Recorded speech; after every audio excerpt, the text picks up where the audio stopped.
primeiro chamar o Dr. Wagner para falar a respeito das ações judiciais em curso.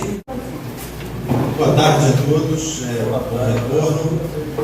Eu tenho algumas anotações aqui para compartilhar a respeito das ações que estão em curso, seja refiro tanto às ações ajuizadas pela Federação quanto às ações ajuizadas pela FBB. A primeira delas, eu vou começar em ordem cronologicamente inversa, vou começar pela mais recente e chegando à mais antiga.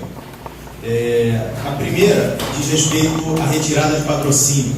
É um mandado de segurança que foi ajuizado pela Federação, pela FBB, em litisconsórcio, ou seja, as entidades reunidas ajuizaram um mandado de segurança preventivo em face do projeto de resolução. Esse mandado de segurança ele foi ajuizado na época em que a resolução ainda não existia, né? Mas como o texto, a minuta já estava disponível, nós ajuizamos sob a modalidade preventiva esse mandado de segurança, com o objetivo não de perseguir a retirada de patrocínio, porque ela, inegavelmente, é prevista em lei. A Lei Complementar 109 prevê a retirada de patrocínio. A questão não é atacar a retirada, a questão é atacar os efeitos dela, a amplitude desses efeitos, modular os efeitos da retirada de patrocínio.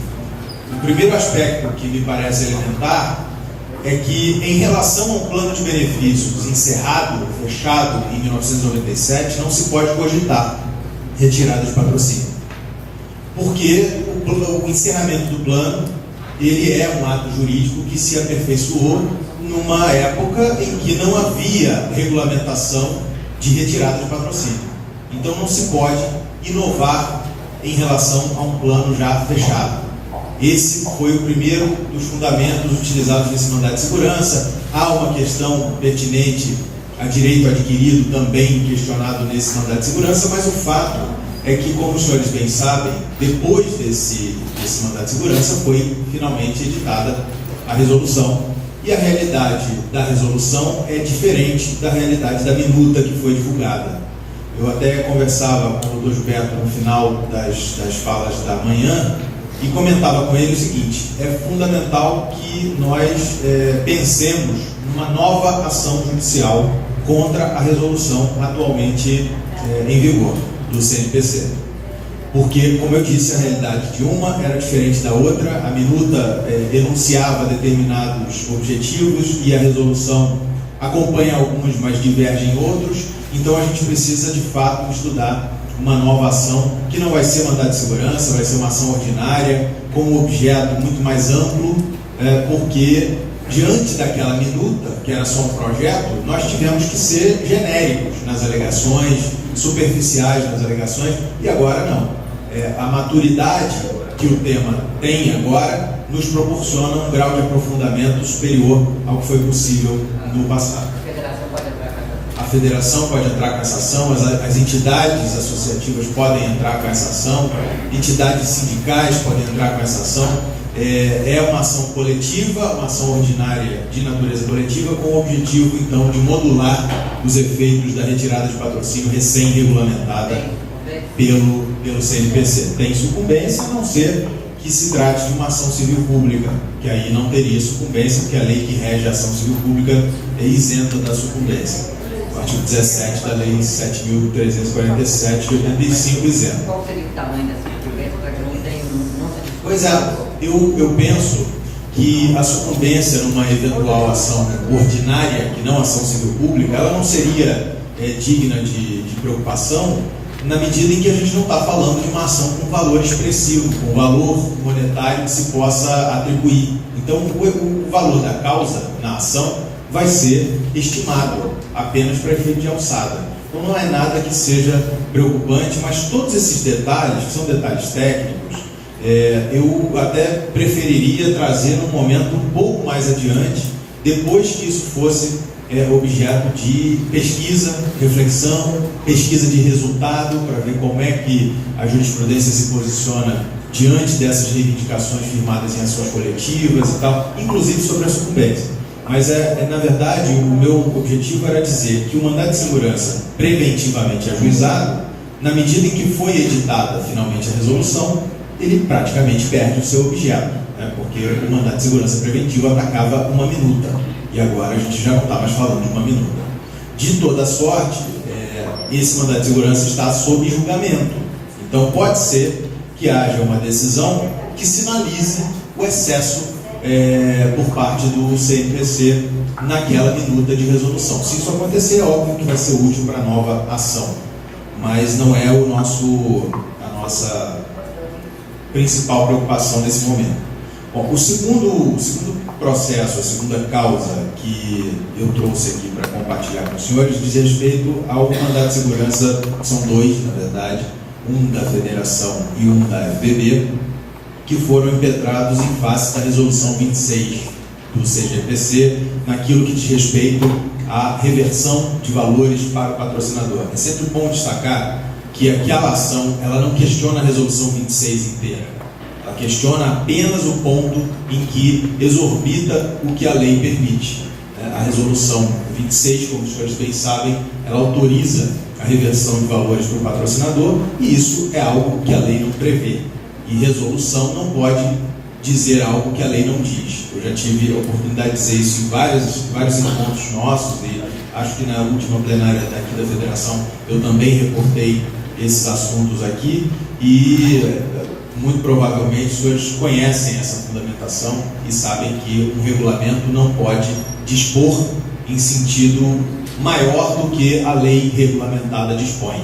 Esse é o motivo pelo qual existe um projeto de lei complementar tramitando no Congresso Nacional, existe um projeto de decreto legislativo de relatoria, aliás, de iniciativa do senador Paulo Bauer, também no Congresso Nacional. As associações, a FBB, a Federação, têm feito movimentos muito importantes no Legislativo. Isso eu tive a oportunidade de acompanhar. Estivemos, eu e Célia, no Congresso, para a audiência pública que foi realizada no projeto de lei complementar do Zoini, e fiquei impressionado com a receptividade. É lógico que ali tem também um pouco de pirotecnia política, né? Às vezes se manifestam com empolgação que vão aderir àquilo e não necessariamente isso se concretiza. A gente não é romântico a ponto de achar que tudo que se diz lá de fato vai se concretizar, mas me impressionou muitíssimo a receptividade que houve e a qualidade das exposições que foram feitas na audiência pública realizada no projeto de lei complementar do Zoini. Bom, a terceira ação, me pediram para ser bem objetivo, então eu estou tentando cumprir a promessa, diz respeito à responsabilidade do Banco do Brasil sobre a assistência médica hospitalar daqueles funcionários que ingressaram no banco antes da instituição da CACI como empresa. É uma ação civil pública, trabalhista, foi ajuizada na Vara do Trabalho de Brasília, teve sentença de primeiro grau favorável. Qual foi o pedido? O réu? Quem é o autor? A ação foi ajuizada em litisconsórcio pela FBB e Sindicato dos Bancários da Bahia. Essa ação, o que ela pedia? Ela pedia que o banco fosse declarado como responsável único pela assistência médica hospitalar dos funcionários que ingressaram até dezembro de 96 no banco. Essa foi a reivindicação principal. É lógico que há detalhamentos técnicos lá, mas o cerne, a espinha dorsal da ação foi essa.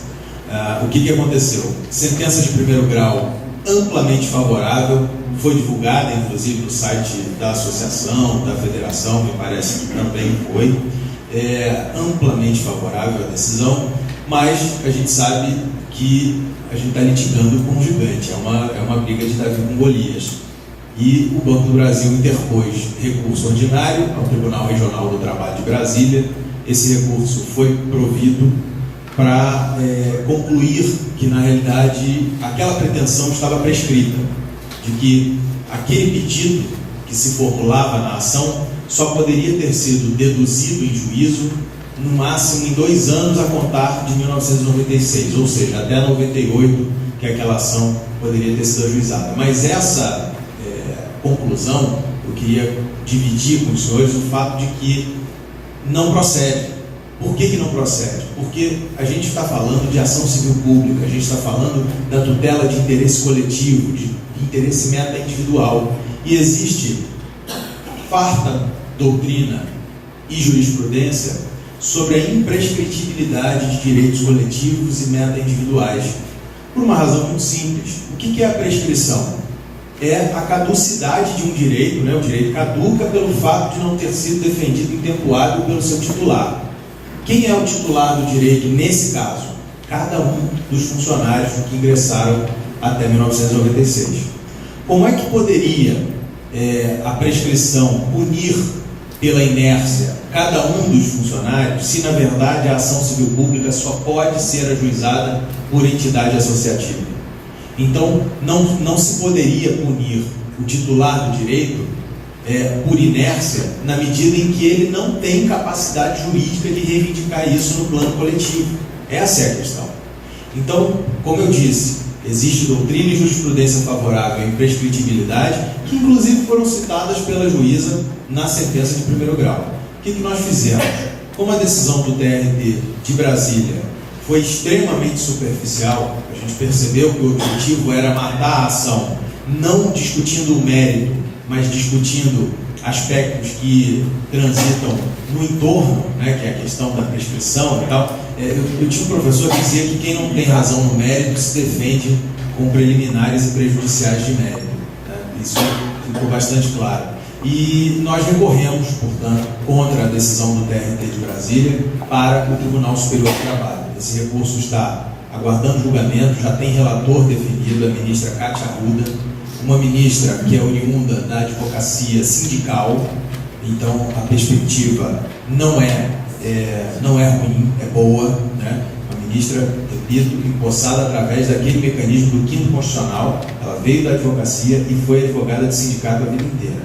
Então é lógico que já estamos fazendo o trabalho de bastidores que se faz necessário, de visitar o gabinete, levar memorial explicativo, explicar a tese para os membros do colegiado. A gente sabe que a decisão monocrática da ministra Cátia Arruda não é determinante, mas é, de alguma maneira, condutora do que pode vir do colegiado. Então, essa é a perspectiva, essa ação, ela aguarda julgamento, e eu desejo muito que no próximo encontro a gente já possa trazer um resultado prático dessa ação. A quarta ação que constitui o objeto aqui da nossa fala é a ação denominada de revisão de benefício. Também já tive a oportunidade de falar sobre ela anteriormente. O que se questiona é a falta de reajuste dos benefícios de aposentadoria. Como os senhores sabem, a legislação impõe que haja reajuste de benefício obrigatoriamente pelo menos uma vez ao ano. Isso não ocorreu e, por conta disso, se pede a revisão retroativa dos benefícios daqueles aposentados cujos direitos foram lesados naquele período em que não houve reajuste. Também há um segundo pedido, que é o seguinte: naquela época em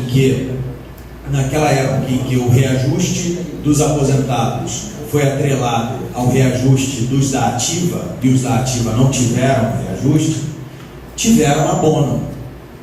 E o abono, indubitavelmente, foi um mecanismo de cala-boca, né? Foi um mecanismo de, olha, como a gente não está reajustando, como não tem reajuste decorrente da negociação coletiva, então tem aí um abono para, de alguma maneira, atenuar a corrosão inflacionária que existe nos ganhos de cada funcionário da ativa. Então, e os aposentados não receberam esse abono. Então, os pedidos deduzidos nessa ação são dois. Primeiro, a revisão do benefício retroativa a 1996, se não me falha a memória,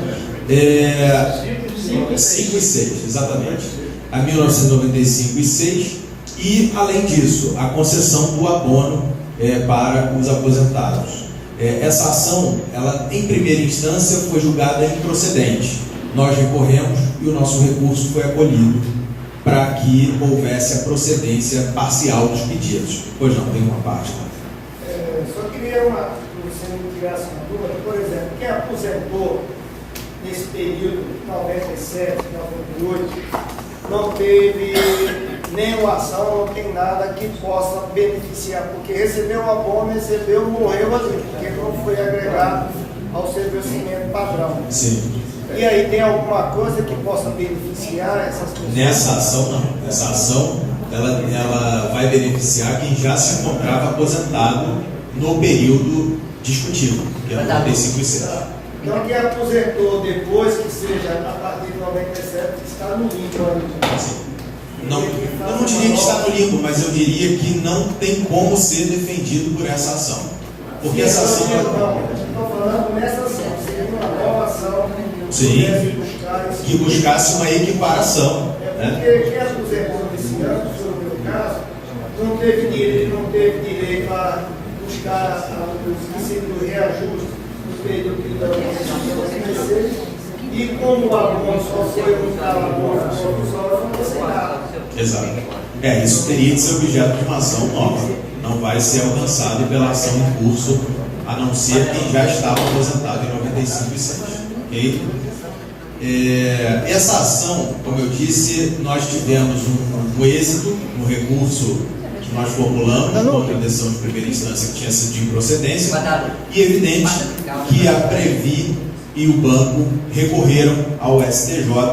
Nós até ficamos muito preocupados porque esse recurso chegou ao STJ e foi distribuído muito rapidamente ao ministro João Otávio de Noronha. Mas o ministro João Otávio já se declarou impedido para julgar essa causa pelo fato, lógico que ao declarar impedimento, o ministro não precisa dizer qual motivo, né?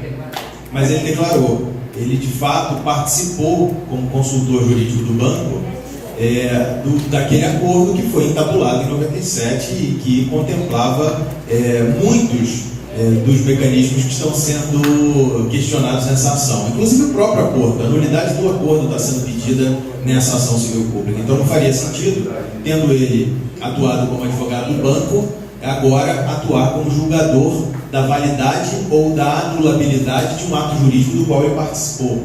Então, ele se deu impedido e o processo foi redistribuído ao ministro Sidney Benetti. O Ministério Público Federal acabou de se manifestar recentemente nesse processo e o próximo passo é o julgamento, lá no STJ, no Superior Tribunal de Justiça. Ok? Mas foi livre de espontânea vontade? Mais ou menos. Mas o importante é o resultado. Nesse caso, os fins justificaram os meios. Mas, então, essas são as ações que eu queria reportar com os senhores e qualquer questionamento, dúvida, indagação, fico à disposição, como sempre estive. Perguntas?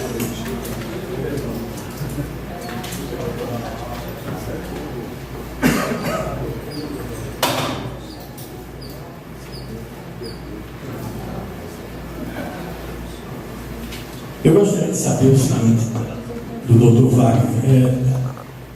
As causas que foram impetradas no passado pelas entidades relacionadas à Resolução 26, me parece que elas chegaram até o Supremo Tribunal Federal, ou não? Porque eu tomei conhecimento de que o STJ teria encaminhado para o STF, tá? E no STF a ação foi distribuída para o decano da Corte Suprema, o Celso de Mello. E eu cheguei a ler um parecer do excelentíssimo ministro, né, que dizia textualmente o seguinte: eu achei uma coisa inteiramente absurda, que não cabe na cabeça de ninguém. O ministro simplesmente arquivou, não foi a julgamento, porque ele alegou o seguinte, textualmente. Começa dizendo assim: embora haja indícios de irregularidades, foi assim que ele começou. Aí dá a impressão, aí ele diz o seguinte, que o Supremo Tribunal Federal não pode analisar inconstitucionalidade só faz isso com relação a leis. E como ali é uma resolução, simplesmente arquivou. Eu gostaria de saber se realmente ocorreu. Primeiro o esclarecimento é o seguinte: essa ação a qual se refere, na verdade, não foi ajuizada nem pela FPB, nem pela Federação, e não foi ajuizada sob meu patrocínio, não. Ela é ajuizada pela ANAPAR e se trata de uma ação direta de inconstitucionalidade. Por isso é que foi para o Supremo direto, né? Só o Supremo é que tem a possibilidade de julgar, a competência para julgar a ação direta de inconstitucionalidade contra uma norma federal. Então, o ministro Celso de Mello, ele colocou na decisão dele o seguinte, que há indícios de ilegalidade, mas que aquela discussão, ela está sujeita à incidência de normas infraconstitucionais e que o Supremo, ele só pode intervir quando há violação direta e literal a preceito da Constituição. E por essa razão, ele arquivou. Acho até que foram postos embargos de declaração pela ANAPAR contra essa decisão, e esses embargos vão ter de ser redistribuídos em razão da aposentadoria do ministro. Então, notem bem, essa é uma ação direta de constitucionalidade. As ações que eu reportei aqui são 2 mandados de segurança coletivos que tiveram decisão em primeira instância e que agora se encontram no TRF, Tribunal Regional Federal de Brasília, TRF da primeira região. Então, são casos distintos. Eu, particularmente, entendi o que disse o ministro Celso de Mello naquela decisão. O que ele fez, a gente costuma chamar de enterro de luxo, né? Quer dizer o seguinte: olha, seus argumentos fazem todo sentido, procedem e, de fato, denotam que houve na conduta questionada uma irregularidade. Mas o problema é que não é uma irregularidade de alcance constitucional e por isso eu não posso fazer nada, né? Essa foi a decisão. Mas foi bom porque sinalizou, né? Certamente, algum outro magistrado que for analisar isso numa outra ação se sentirá inegavelmente influenciado por uma sinalização do ministro do Supremo Tribunal Federal, né? Então, me parece muito boa essa sinalização que ocorreu naquela decisão. Tem mais perguntas? Pois não, Rizal. Doutor, por essas ações todas, eu já fiz essa pergunta em outra oportunidade. Você percebe nas reações que acontecem nessas tramitações uma blindagem do Banco Brasil? Olha, é um pouco... blindado, o Banco Brasil está blindado nessa situação. Como eu disse, é uma luta de Davi com Golias. A gente está mexendo com o banco, a gente está mexendo com o governo, né? Então, essa é a blindagem que existe. O mandado de segurança, por exemplo, que foi ajuizado pela Federação contra a Resolução 26, teve uma tramitação muito curiosa, porque o juiz de primeiro grau, ele viu o mandado de segurança, ele percebeu que o que se questionava eram os efeitos da Resolução 26 e que esses efeitos ultrapassavam o que a lei prevê. E aí o que ele fez? Ele deu uma decisão dizendo o seguinte: olha, eu não posso dizer para não ter reversão de dinheiro ao patrocinador, mas eu posso dizer que até o julgamento de mérito desse mandado de segurança, qualquer reversão seja depositada em juízo à minha disposição. E aí eu não vou mandar liberar valor nenhum, a não ser que haja uma decisão final. Bom, isso foi excelente, isso foi exatamente o que nos proporcionou dizer que o dinheiro não foi para o banco, né? Proporcionou a Previ dizer que o dinheiro não foi para o banco. Agora, mesmo com essa decisão, aí no momento da sentença final, até então o processo vinha sendo conduzido pelo mesmo magistrado que deu a decisão liminar que eu acabei de mencionar. De repente ocorre a mudança de juiz naquela vara, e o juiz que entra há uma semana atrás pega o processo e dá uma sentença dizendo que não cabia mandado de segurança para questionar a resolução. E é dessa sentença que a gente está recorrendo. Então, eu não estou aqui fazendo ilações, acusações, porque eu nem poderia, seria leviano da minha parte, eu não tenho como provar absolutamente nada. Mas é atípico. O que eu posso dizer é que é atípico. E a segunda é o seguinte: Luísa, o que você está fazendo contra esse seu parente lá que está me desculpando toda hora?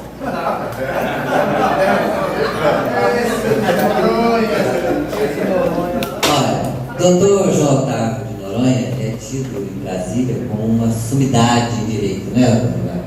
Ele tem muito prestígio no mundo jurídico. Mas eu liguei para a mulher dele, minha tia, e falei: fala pro tio que eu sou a autora dessa ação, que ele é o relator, para ele cair fora. Pronto, ele obedeceu. Foi só isso que obedeceu. Não, acontece o seguinte, agora falando sério, eu conversei muito com a Denimar, né, a esposa do João Otávio, que também é advogado, e falei assim: Denimar, é uma situação muito constrangedora para o João, porque ele está julgando uma ação movida pela sobrinha dele. Então, se ele der uma decisão favorável, o banco, a Previ, podem até dizer que ele está legislando aí por parentesco, né?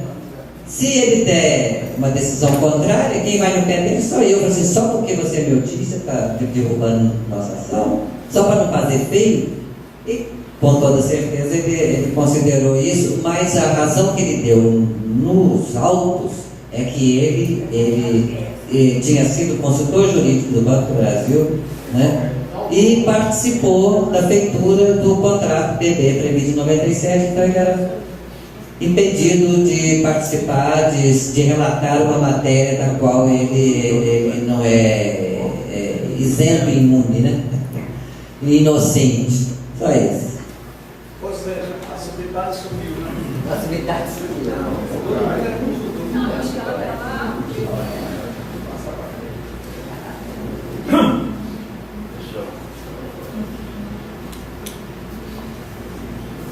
Eu queria fazer uma colocação aqui.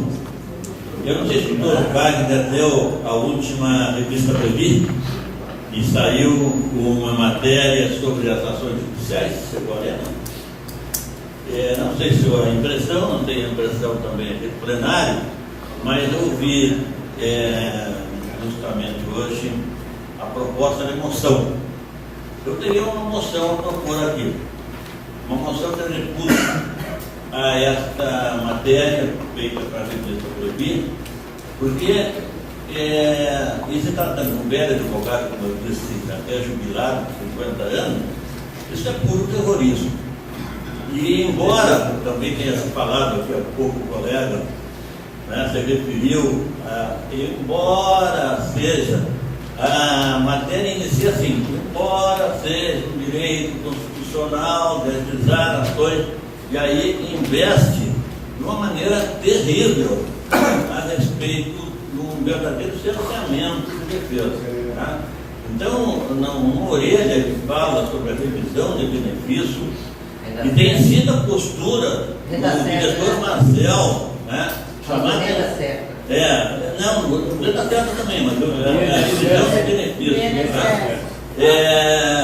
Tem sido uma colocação dele, que fez lá em Camboriú, 97% das ações de recálculo, né, quando chega na hora de fazer o cálculo, em vez de ter valores a receber, tem valores a restituir, né, vamos ter que devolver esses valores. Agora nós falamos de verba alimentar. É um verdadeiro absurdo, é um terrorismo que não tem realmente sentido. Eu acho que essa postura tem que ser totalmente condenada. Tem gente que pergunta para nós, lá no Rio Grande do Sul, que temos essas ações de recálculo, se alguns já receberam. Já receberam, sim. Receberam quantias bastante grandes de recálculo. Então, eu não vejo sentido nesse terrorismo que a Previ está fazendo com relação. Então, eu proponho essa moção de repúdio. Isso aí, pessoal, não está só na matéria da revista Previ, né? Quem participou do fórum jurídico, né, viu lá a intervenção do presidente da ANAB. Ele falou de passagem contra as pessoas que entram com ação contra a Previ, contra, como é que chama o termo? Judicialização, né, dos assuntos da Previ. Eu, na época, não dei importância, né? Logo a seguir, numa das reuniões da parte da tarde, teve duas pessoas, dois colegas nossos, que são conselheiros da Previ, não sei, se é conselho consultivo de alguma coisa, que tocou nesse assunto também. Eu estranhei, mas era na parte da tarde, era aquela parte que não estava, que não era do roteiro oficial, né? Eu contestei, né, coisa, e o negócio passou. Na apresentação da Previ, lá em Salvador, o Marcel tocou nesse assunto, não é? Por que ele tocou? Não sei se já estava no esquema dele, mas eu fiz uma pergunta para ele, né? Que na apresentação da Previ, tinha lá que a Previ gastou, não sei se 26 ou 36 milhões de reais com a condução das ações judiciais, né? No ano anterior, né? E eu perguntei a ele, né? Deixa eu ver aqui qual foi a pergunta que eu fiz, né? Como na transparência apresentada por Marcel havia um item que destacava o alto valor das despesas judiciais da Previ, acrescentei que a Previ era culpada por esses gastos, pois tomava decisões estapafúndias, nos obrigando a ir à justiça para brigar por nossos direitos. E citei como exemplo o Renda Certo, benefício especial de remuneração e o reajuste 95-96, né? Aí na volta, respondendo isso, porque a apresentação da Previ não é como aqui que a gente tem até direito à réplica, né? A apresentação da Previ é uma apresentação formal, com toda a qualidade dos recursos audiovisuais que a Previ tem direito, né? E você faz a pergunta, em tese você tem que fazer a pergunta e o diretor responde, né? Responde se quiser. Mas no caso ele respondeu, e usou exatamente esse argumento, né? Que essas pessoas estão recorrendo à justiça, na maioria das vezes estão fazendo uma desonestidade contra o conjunto dos participantes da Previ. E disse mais, né? Que tem entidades nossas, em algumas de nossas entidades, né? Como é que ele diz aqui? Que são verdadeiros escritórios de advocacia transvertidos de associações, e que tem gente querendo ganhar dinheiro com os aposentados da Previ. Disse também que a Previ somos nós, que se alguém ganha alguma coisa na justiça, está tirando dos outros colegas que não tiveram direito a igual procedimento, né? Esse negócio aqui eu refutei, fiz uma matéria que não saiu para todo mundo, né? Foi divulgado da maneira que foi. E aí eu fui ver também, no relatório da Previ, no último relatório de 2012, né? De passagem, tem uma citação, né, sobre esse assunto, de um dos conselhos da Previ, né? Eu não tenho aqui o relatório, mas tem uma citação, né? No caso, a pessoa não está usando os argumentos do Marcel, né? Mas está dizendo que vê com preocupação essa questão da judicialização que está tendo dentro da Previ. Eu acho que é um assunto que a gente não só endossa a proposta do Medeiros, mas a gente temos que nos debater um pouquinho mais sobre esse assunto, abrir um espaço para que a gente, na hora de fazer essa moção, tenha uma fundamentação que vai de encontro, porque isso que saiu na Previ, na revista, é uma tentativa de nos dividir ainda mais, né? Nos dividir ainda mais. Nós estamos, como eu disse aqui nessa matéria, nós nos passamos, em vez de prejudicado, estamos nos transformando em réus. Está havendo uma inversão de valores nessa questão. Deus falou, Já. E acrescentar a essa proposta uma recomendação aos nossos representantes eleitos na Previ, para que se pronunciassem a respeito deste assunto e pedissem providências da diretoria da Previ contra um ato delituoso praticado pelos advogados da Previ nos processos em curso, onde eles apresentam alegações inverídicas, falsas, tanto eles como os representantes advogados do Banco do Brasil, e têm ganho ações baseadas nessas alegações falsas e inverídicas.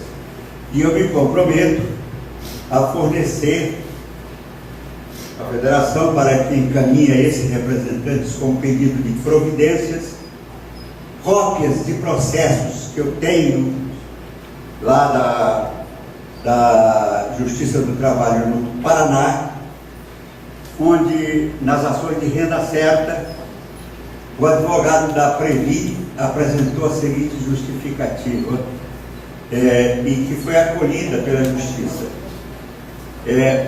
O benefício especial de renda certa foi concedido para corrigir uma injustiça, que aqueles funcionários que permaneceram na ativa depois de completarem 30 anos de serviços, verteram contribuições sem nenhum proveito, porque a Previ só considera as contribuições vertidas até os 30 anos, desprezando as posteriores.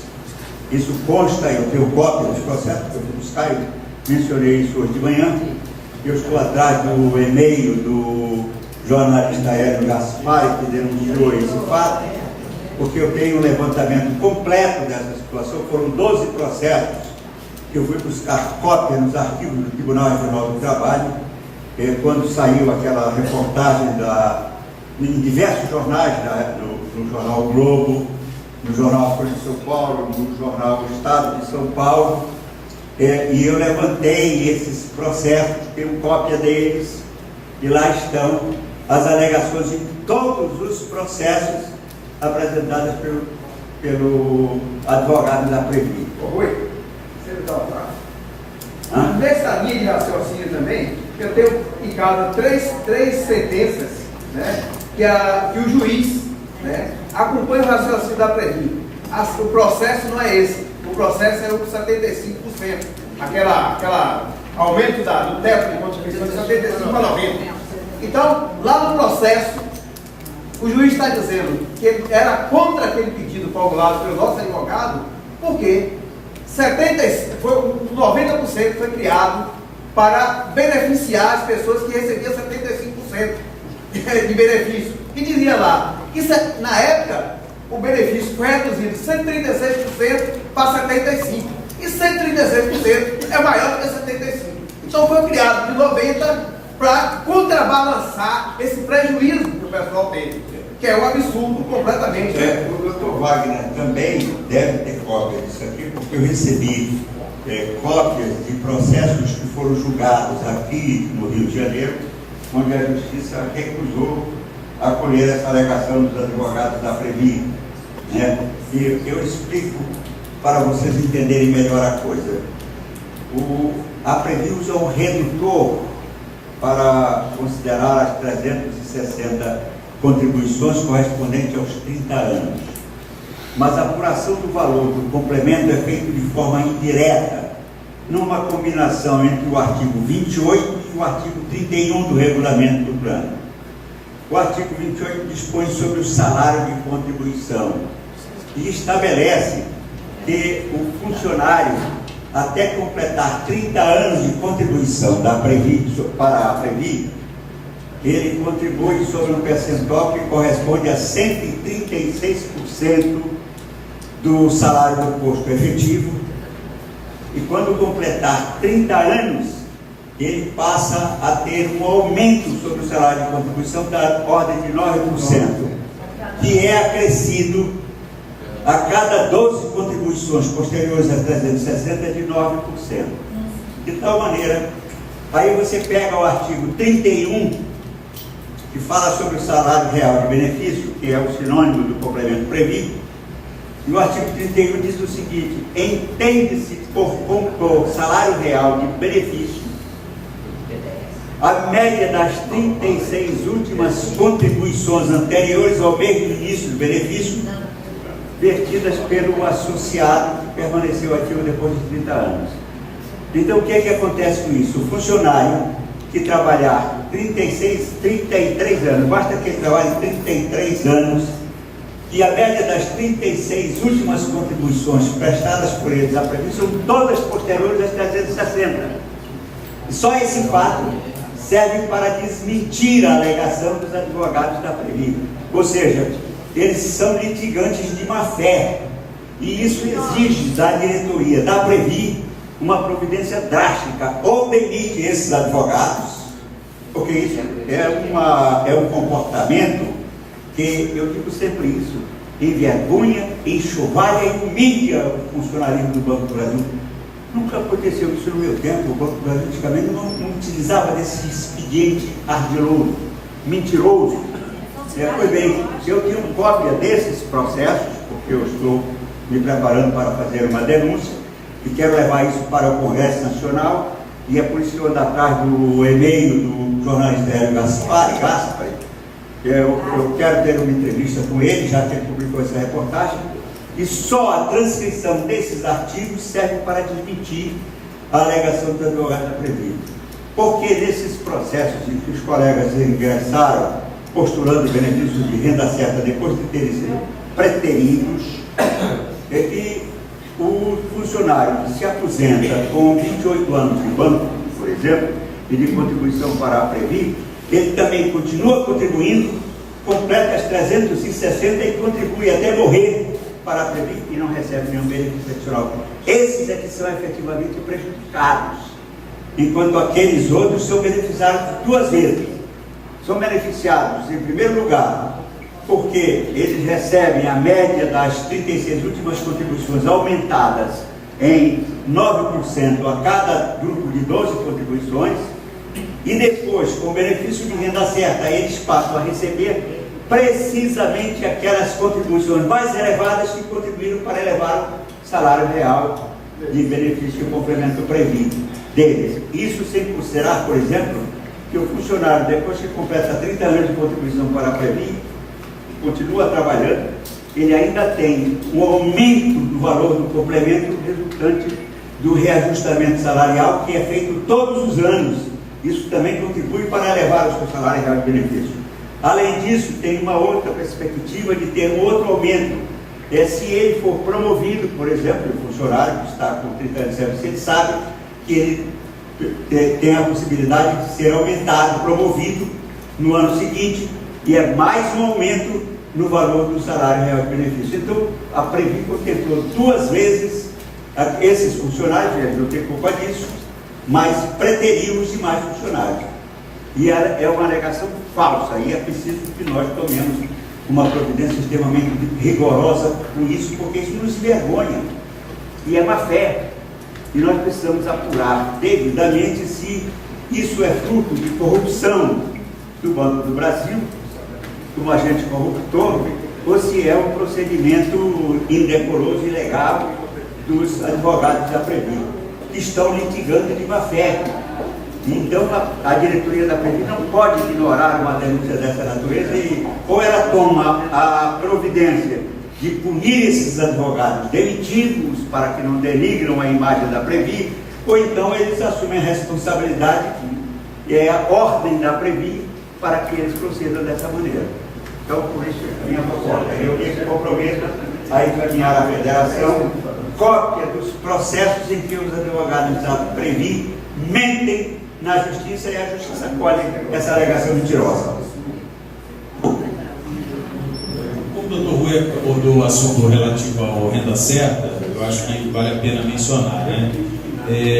Como eu acho que já foi muito comentado nas ocasiões anteriores em que nós nos encontramos, num primeiro momento, todas as varas cíveis do Rio de Janeiro tendiam a decisões favoráveis às pessoas que ingressaram com a ação reivindicando o renda certa de acordo com o critério isonômico. Isso era mantido no Tribunal de Justiça do Estado. Então a jurisprudência do Rio, ela era, acho eu, a única no Brasil que era favorável, né? A jurisprudência no Rio Grande do Sul era ruim, no Paraná era ruim, acho que só Rio e Bahia é que tiveram decisões favoráveis, mas em termos de quantidade, o Rio teve mais decisões favoráveis em relação à renda certa. E esse assunto chegou ao Tribunal de Justiça do Estado do Rio e foi recebendo o mesmo acolhimento, com alguma divergência aqui ou ali, mas o mesmo acolhimento. Essas decisões todas foram encaminhadas ao Dr. Rui, à Isa, por e-mail, e foram replicadas e divulgadas no site da Federação, no site da Unamib, no site da FBB, que também aderiu ao patrocínio das ações de renda certa, e até que isso chegou ao STJ.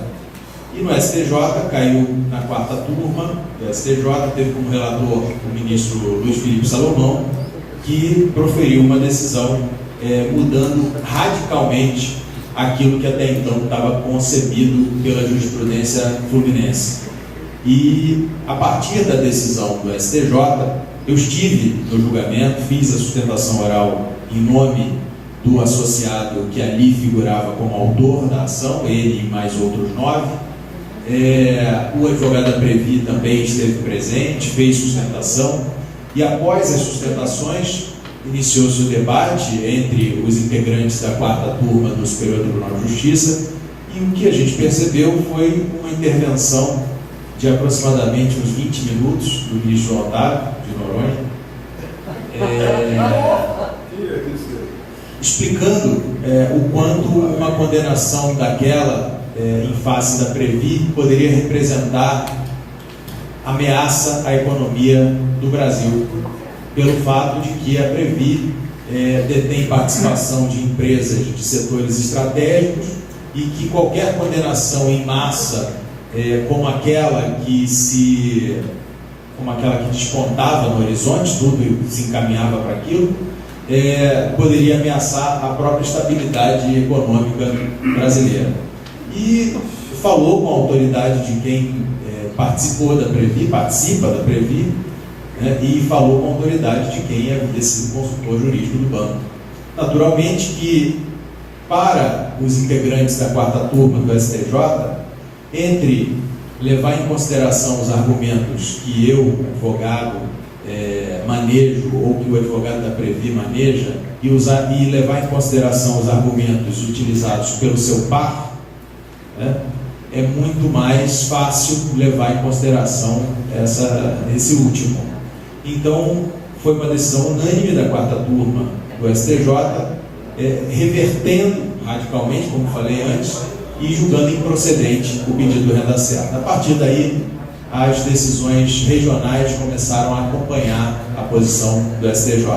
Hoje em dia, essa matéria ela está pendente de uniformização. O STJ a qualquer momento vai parar para uniformizar esse tema, e existem duas possibilidades: a possibilidade de uniformizar a favor e uniformizar contra. A tendência maior, eu não posso deixar de reportar, seria pouco honesto da minha parte se eu deixasse de reportar isso. A tendência maior é de que a uniformização seja desfavorável, porque há a decisão do próprio STJ sinalizando isso. Então, as perspectivas nas ações de renda certa, lamentavelmente, elas não são nada boas.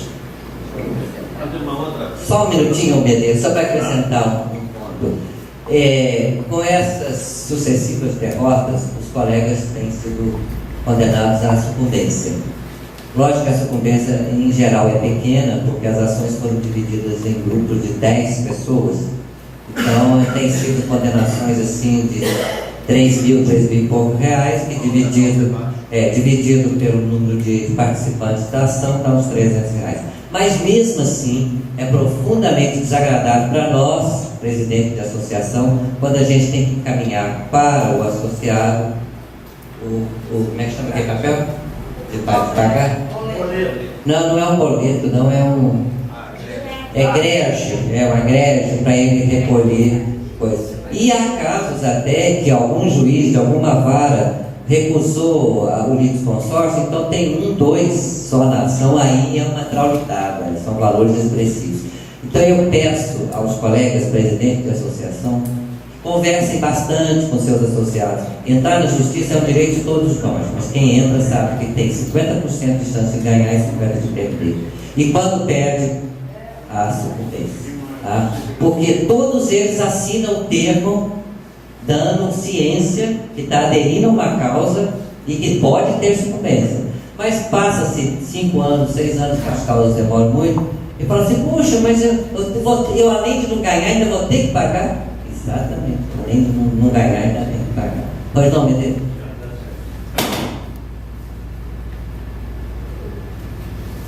Nesse tema de ações judiciais, eu queria complementar uma ação que nós temos lá no Rio Grande do Sul e que também, já que nós estamos tratando, diz respeito ao ministro Noronha. Para fazer isso, eu posso xingar. Então, é o seguinte: e a ação que nós temos com relação ao seguro Ouro Vida. Eu acho que nós fomos das poucas associações que entramos contra esta modificação, alteração da pólice do Ouro Vida. E nós tivemos muita sorte, a ação foi conduzida pessoalmente por mim, e a minha tese foi diferente das teses que o IDC, por exemplo, o Instituto de Desenvolvimento de São Paulo entrou, e outros tribunais entraram também, que foi no sentido de que a mudança e o aumento do preço pela mudança da faixa de idade era ilegal. A nossa tese não foi essa. A nossa tese foi de que essa alteração da pólice foi uma alteração falsa, foi uma alteração maquiavélica, a substituição de uma pólice por outra, era a mesma pólice com apenas 2 alterações, e se tratava de um artifício. Essa tese foi aceita pela primeira instância, foi aceita por unanimidade na segunda instância, 3 votos a 0, o que significa que isso é uma coisa interessante, foi feito depois de 5 anos, em que a Previ, a Companhia Aliança, invocou uma perícia que foi de 10.000 páginas, e seria favorável a ela. Nós não tivemos assistente, fui eu o assistente, mas lá dentro da perícia, infelizmente, o perito teve que se manifestar em alguns quesitos, e nós tínhamos razão, porque de fato nós tínhamos razão. Foi comprovado que a pólice era a mesma, e uma maneira de alteração foi feita daquela forma. Bom, isto, já que o Rui fala assim, é uma manifestação de uma ilegalidade feita pelo banco, isso de um mau comportamento feito pelo banco. O banco queria alterar o preço da pólice e fez daquela maneira. A FENAB aceitou também participar desse processo também, e foi feito isso. Bom, esta perícia, o doutor Wagner já depois manifestar, ela mostrou que o fato foi comprovado. Fato comprovado. E fato comprovado não pode subir recurso para o tribunal. Não tem como. Comprovado o fato na primeira e na segunda instância, o Supremo, o STJ, não pode julgar porque o fato terminou ali dentro. Ele só pode julgar se houve uma infração legal, se houve uma infração constitucional.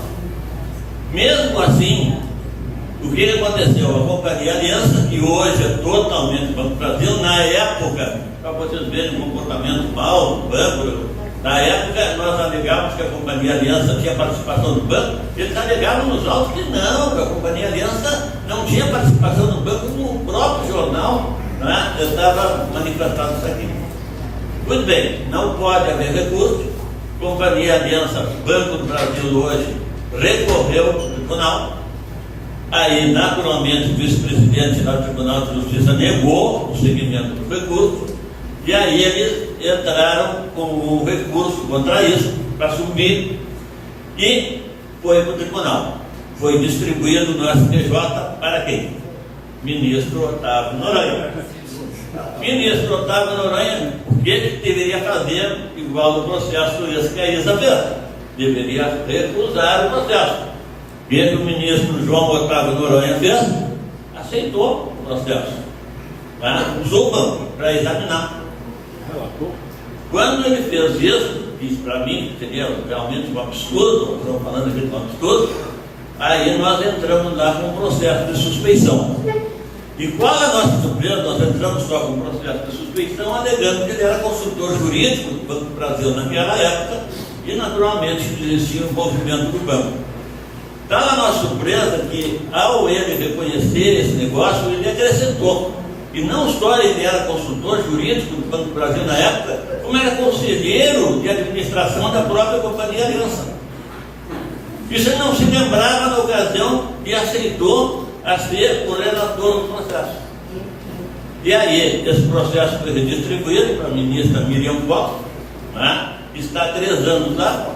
Agora, quando eu estive no Fórum Jurídico lá em Brasília, eu fui lá no gabinete dela, não fui recebido, E aí eu fui recebido pelo chefe do gabinete e diz, olha, o pessoal não aguenta mais, não é? As mensalidades que nós temos há 10 anos atrás já estão absurdas, ninguém consegue pagar, vê se não consegue fazer o julgamento disso aqui. Olha, doutor, eu não vou dizer isso, porque se eu disser isso, aí é que não vai resultar mesmo o processo. Tá? Vou dizer que é uma questão de prioridade. Tá? Então, para vocês verem como nós estamos lidando, não é, com todas essas questões. É uma questão assim, muito importante. Gostei muito da participação do Farim, do Brito sobre isso. O que a gente tem que mudar. Só para adiantar, essa mentalidade que está existindo agora na Previ, está existindo em toda a Brava. Eu já assisti uma reunião que foi feita aqui, eu assisto a reunião na Brava, onde eles procuram fazer isso valer. E fazem valer, inclusive, nessa questão de sucumbência, e acrescentam ainda, nessa questão da renda certa, eles acrescentaram perícia lá no Rio Grande do Sul, que nós não alegamos que não havia necessidade, não havia, só para aumentar na hora da cobrança da sucumbência, eles acrescentarem o custo da perícia para tornar mais impossível. E além disso, vocês têm feito? Eu tenho que mudar, não paguei nenhuma até agora. Mas quando você não paga perícia, você encerra o processo? Não encerra o processo. Aí eles vão reclamar disso até não poder mais. Né? E além de reclamar, eles pedem correções absurdas, correção a partir da citação, correção a partir de não sei o que, absurdas, né? Todo no sentido de criar a maior complicação para o autor da ação, que é o autor desse título. Eu queria acrescentar isso seguinte: tem uma tática que está sendo usada, como se fosse não é chantagem não, é um pedido da Previ para perícia para forçar a desistência da ação. Sim. Porque já tivemos 2 casos lá, um com 25 mil reais a perícia. Ele pediu, e isso a Previ vai cobrar do autor no final, ganhando a ação. Se a Previ ganha, o autor vai pagar junto com a sucumbência. Agora houve uma reunião importantíssima lá na terra do Paim, em Salvador, em junho, onde se reuniram todos os advogados dos fundos de pensão do Hotel Otton. E pela primeira vez esses encontros de advogados, que cada ano aumenta mais, são os advogados que fazem o serviço para a BRAP, foi patrocinado pelos próprios escritórios de advocacia que prestam serviço para Previ, o Botometa, por exemplo, que presta lá no Rio Grande do Sul, né? E para os demais fundos de pensão. E a pauta foi impressionante.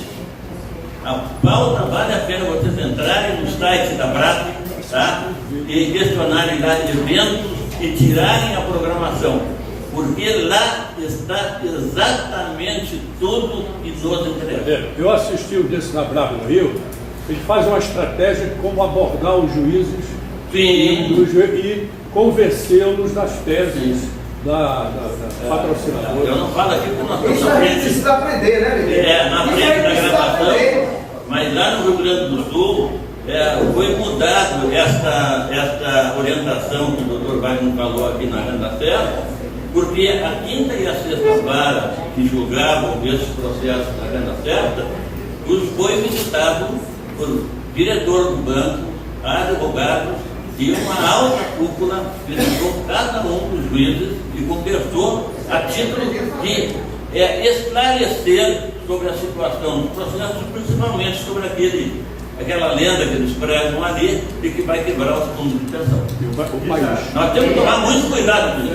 Eu gostaria, só um minutinho, Nereu. Eu gostaria de sugerir o seguinte: nós estamos a 3h40, às 16 nós temos um cafezinho. Terminando o horário de café, eu queria que sentasse a Célia, a Cecília Garcês, o Paim, o Rui Brito, o Dr. Medeiros. Tem uma mesinha lá que eu pedi para eles colocarem na mesa, na sala mesmo do cafezinho, e discutir a redação dessas 2 moções. Enquanto isso, nós aqui, o restante, nós vamos tratar sobre a posição dos abaixo-assinados, tá? E a questão da CACI, dos déficits da CACI. Pois não, Rui? Inclui o alto do Alfano, que é Ah, é, o Aldo também. É porque a minha lista subiu aqui. Sobre a renda certa, a nossa APA no Paraná ingressou com uma ação de desenvolvimento e sobre esse assunto, então eu gostaria que o Rui falasse, que ele tem todos os dados sobre ele. Tá, eu vou levar o microfone aí, Rui, para você não ter que se levantar. Pode terminou, Menezes? Terminei. É o seguinte, tendo em vista essas alegações verídicas dos advogados da Previ, acolhidas pela Justiça do Trabalho, a FAB do Paraná entrou com uma ação cautelar de exibição de documentos, pedindo que a Previ seja condenada a exigir as planilhas de cálculo desses que foram beneficiários da renda certa para verificar comprovadamente se as alegações são falsas ou são mentirosas, se efetivamente a Previ não considera as contribuições posteriores às 360. Pois bem, a Previ entrou com recurso contra essa, ela foi condenada a exibir documentos. Eu vou ler aqui o que consta do processo para vocês terem uma ideia da situação. Situação atual: a cautelar de exibição de documentos teve julgamento favorável em todas as instâncias, apesar dos inúmeros recursos utilizados pela Previ no decorrer da ação até Brasília. Obtido o ganho de causa, a FAB Paraná requereu o cumprimento imediato da decisão, que foi acatado pelo magistrado, mas objeto de novo recurso por parte da Previ. No momento encontra-se aguardando decisão do Tribunal de Justiça do Paraná no tocante ao efeito suspensivo da decisão que determinou a exibição de documentos. A Previ comitiu, pega em flagrante, está recorrendo de todos os modos para não apresentar os documentos. Comprova exatamente a falsidade da alegação. Como ela também não quer revelar os beneficiários dessa renda certa. Porque nós tivemos um colega que recebeu mais de 1,7 milhão, né? Dá o microfone de volta aqui.